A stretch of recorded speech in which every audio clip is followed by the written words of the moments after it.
Basta may isang pastor, hindi ko ma-recall kung ano yung pangalan. Basta hindi ko maintindihan talaga yung sinasabi niya. Harisota ba kasi laman na sa mga demonyo? Sabi ko, ano ba yung sinasabi niyan?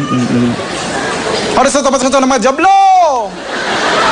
One time nakaisip ako, nirecord ko, tapos i-plinay ko yung mabagal. Naintindihan ko ano yung sinasabi. Yung una sinabi niya, wag daw tayo mananampalataya so kung saan-saan dahil papasukan at lulukuban tayo ng diablo. Yung pala ang sinabi niya. Lahat sa pagkasalam sa kanina ba ito, diablo! Sinti ka pa nila sa mga demonyo! Huwag daw mananalig sa mga demonyo. Yun lang palang ibig niyang sabihin. Tapos biglang iiyak. Sabi ng mga followers, ano yung ginagawa? Hayaan mo, umiyak na rin tayo.